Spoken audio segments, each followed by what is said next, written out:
શિયાળો આવે ને એટલે ઘરમાં વસાણા પણ બને અને અનેક શાકભાજીનો ઉપયોગ કરી તીખી ચટપટી વાનગીઓ પણ બને. પણ જેને ડાયાબિટીસ હોય તેને શું સમજવાનું? તો કિચન સિરીઝમાં આજે ખાસ ડાયાબિટીસ પેશન્ટ માટે અને જેને વજન ઉતારવું હોય ને તેના માટે શિયાળુ શાકભાજીનો ઉપયોગ કરી એવી વાનગીઓ બનાવશું કે જે ખાવાથી બ્લડ સુગર લેવલ કંટ્રોલમાં રહે, સાથે પેટ ભરી અને ખાધાનો સંતોષ પણ થાય. અને ખાસ તો ચટપટું ટેસ્ટી એટલું ને કે મનને પણ સેટિસ્ફેક્શન મળે અને વજન ઉતરે તે અલગથી.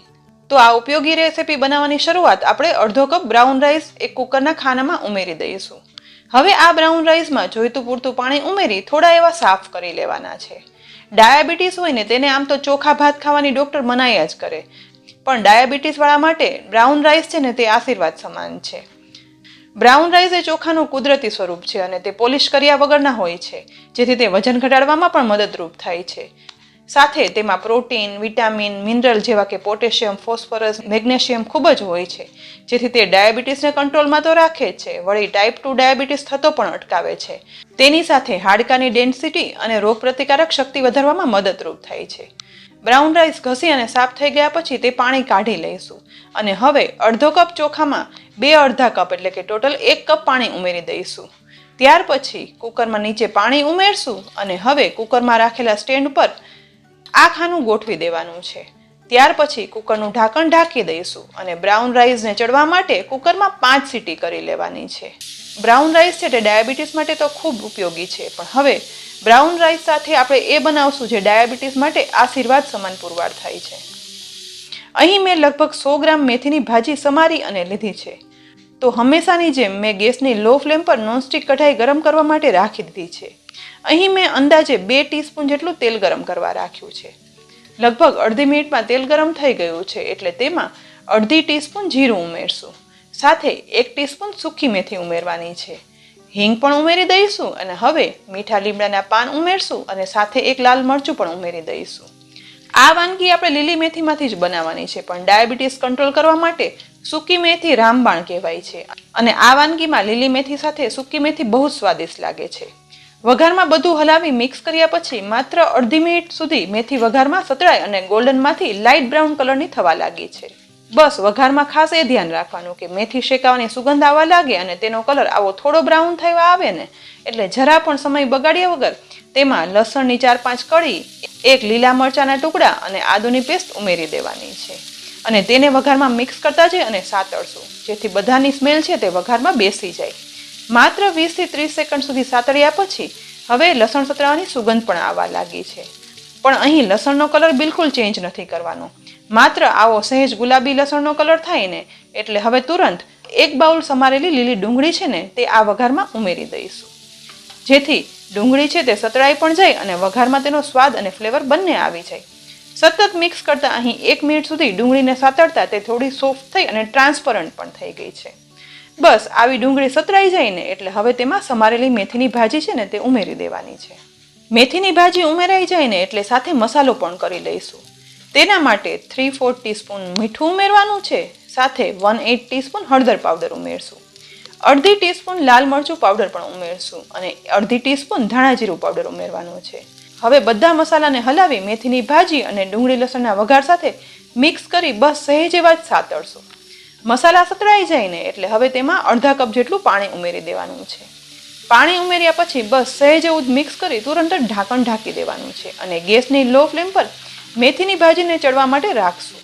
મેથીની ભાજી છે ને તે ચડતા જરા પણ સમય નથી લાગતો. માત્ર 2.5 થી 3 મિનિટ પછી ચડતી મેથીની કઢાઈનું ઢાંકણ ખોલી અને જોશું. અહીં પાણી બધું બળી ગયું છે અને મેથીની ભાજી પણ ચડી ગઈ છે. તો હવે અહીં મેં 1 કપ જેટલું ખાટું નહીં અને મોળું પણ નહીં તેવું દહીં લીધું છે. તો ચડતી મેથીમાં આ 1 કપ દહીં ઉમેરી દેવાનું છે. દહીં ઉમેર્યા પછી તુરંત જ ગેસ બંધ કરી દેવાનો. અહીં યાદ કરી ગેસ બંધ કર્યા પછી જ દહીંને મેથીમાં મિક્સ કરશું, જેથી પાણી અલગ ના પડે. વઘારમાં જીરું, સૂકી મેથી, બહુ ઓછા મસાલા, લીલી ડુંગળી, લસણ, આદુ, મરચાં અને મેથીની ભાજી સાથે જ્યારે દહીં મિક્સ થાય ને ત્યારે ખરેખર એક અદ્ભુત સ્વાદનું દહીં મેથી તૈયાર થાય છે અને ડાયાબિટીસ પેશન્ટ માટે દહીં મેથી ખાવી એક રામબાણ ઈલાજ છે. વળી સ્વાદમાં તો મેં પહેલી વાર બનાવી અને પછી ગરમ ગરમ અને જમવા સમયે ઠંડુ ચાખ્યું ને તો એટલું ભાવ્યું ને કે ઘરમાં કોઈને ડાયાબિટીસ ના હોવા છતાં હું આ શિયાળામાં તો વીકમાં 2 થી 3 વખત બનાવું છું, એટલું બધાને ભાવે છે. તૈયાર થયેલા દહીં મેથી પર સમારેલી કોથમીર ઉમેરી અને તુરંત જ ઢાંકણ ઢાંકી દઈશું. સ્વાદિષ્ટ દહીં મેથી તો તૈયાર છે. તમે કહેશો કે દહીં મેથીના તો બહુ વખાણ કર્યા, પણ દહીં મેથી સાથે ખાવું શું? તો ચાલો આજે દહીં મેથી સાથે ખાઈ શકાય ને તેવું કંઈક સ્વાદિષ્ટ બનાવીએ. અહીં કુકર ઠંડુ થઈ ગયું છે, તો હવે ખોલી લઈશું. ગરમા ગરમ બ્રાઉન રાઈસ બની ગયા છે, તો ખાનાને કુકરની બહાર કાઢી લેવાનું છે. બ્રાઉન રાઈસ પોલિશ નથી હોતા, માટે બફાઈને પણ તે સ્ટીકી નથી થતા. દાણે દાણો આવો જ છૂટો રહે છે.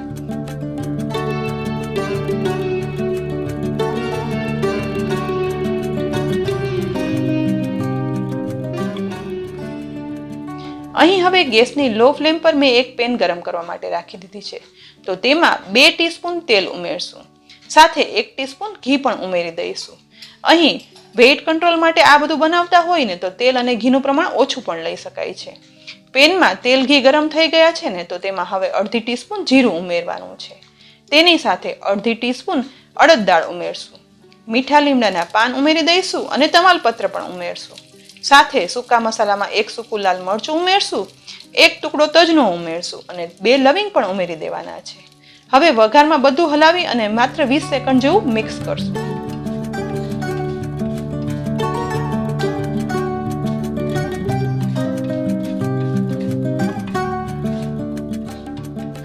અહીં વઘારમાં અડદની દાળ છે ને તે ગોલ્ડન બ્રાઉન થવા લાગી છે, તો તુરંત જ આ વઘારમાં આદુની પેસ્ટ અને સમારેલા લીલા મરચાં ઉમેરી દેવાના છે. સહેજ મિક્સ કરી અને સાથે જ તેમાં 1 બાઉલ સમારેલી લીલી ડુંગળી પણ ઉમેરી દઈશું. લીલી ડુંગળી ઉમેરાઈ જાય ને એટલે થોડું મિક્સ કરતા જઈ વઘારમાં ડુંગળી સાતળશું. માત્ર 3 થી 4 વખત ડુંગળીને મિક્સ કર્યા પછી સાતળતા તેમાં હવે સમારેલા 1 બાઉલ કેપ્સિકમ ઉમેરી દઈશું. સાથે સમારેલા ગાજરના નાના ટુકડા ઉમેરશું. હવે તેમાં લીલી તુવેરના દાણા પણ ઉમેરી દઈશું અને છેલ્લે લીલા વટાણા પણ ઉમેરવાના છે. બધું હલાવી એકદમ વ્યવસ્થિત રીતે મિક્સ કરી દેવાનું છે, જેથી વઘારમાં બધા વેજીટેબલ છે ને તે મિક્સ થઈ જાય. અહીં આ બધા વેજીટેબલ્સ તમારી પસંદગી પ્રમાણે વધારે કે ઓછા અથવા બીજા વેજીટેબલ્સ પણ ઉમેરી શકાય છે. વઘારમાં બધું મિક્સ થઈ જાય ને એટલે પેનનું ઢાંકણ ઢાંકી માત્ર 2 મિનિટ સુધી આ વેજીટેબલને થોડા એવા ચડવા દેવાના છે, જેથી વેજીટેબલ ચડી જાય. શાકને ચડતા લગભગ 2 મિનિટ જેવો સમય થઈ ગયો છે, તો હવે પેનનું ઢાંકણ ફરી ખોલી લઈશું. બધું હલાવીને મિક્સ કરતા ચેક કરશું. વેજીટેબલ થોડા એવા ચડી ગયા છે અને અહીં આવા જ ક્રન્ચી વેજીટેબલ રાખવાના છે. હવે તેમાં સમારેલા ટમેટા પણ ઉમેરી દેવાના છે, જેથી ટમેટાની ખટાશ એમાં ભળી જાય. સહેજ એવું હલાવી અને બધા વેજીટેબલ સાથે ટમેટાને મિક્સ કરશું. સાથે સાથે હવે મસાલો પણ કરી લેવાનો છે. મસાલા માટે હવે અડધી ટીસ્પૂન મીઠું ઉમેરશું. સાથે અડધી ટીસ્પૂન લાલ મરચું પાવડર ઉમેરવાનું છે. 1/4 ટીસ્પૂન હળદર પાવડર ઉમેરશું. મસાલા હલાવી અને ચડતા વેજીટેબલમાં મિક્સ કરવાના છે, જેથી મસાલા સતળાય અને મિક્સ થઈ જાય. માત્ર 1 જ મિનિટ સતત મિક્સ કરતા હવે મસાલા છે ને તે સતળાઈ ગયાની સુગંધ આવવા લાગી છે. તો હવે આ વેજીટેબલ્સની અંદર બાફેલા બ્રાઉન રાઈસ પણ ઉમેરી દેવાના છે. બ્રાઉન રાઈસ ઉમેરાઈ જાય ને એટલે સાથે અડધા લીંબુનો રસ પણ ઉમેરી દઈશું અને ત્યાર પછી સમારેલી કોથમીર પણ ઉમેરી દેવાની છે. અહીં બધું ઉમેરાઈ ગયું છે, તો બ્રાઉન રાઈસને સતળાતા વેજીટેબલમાં મિક્સ કરવાના છે. આજે આપણે દહીં મેથી સાથે બ્રાઉન રાઈસનો ઉપયોગ કરી વેજીટેબલ પુલાવ બનાવ્યો છે, કે જે ખાસ ડાયાબિટીસ પેશન્ટ માટે છે, જેને ભાત ખાવાની ના હોય છે. આ વેજીટેબલ બ્રાઉન રાઈસ પુલાવ પેટ ભરીને ખાઈ પણ શકાય છે. વળી આ પુલાવ બ્લડ શુગર લેવલ અને વજન બંનેને કંટ્રોલમાં રાખે છે.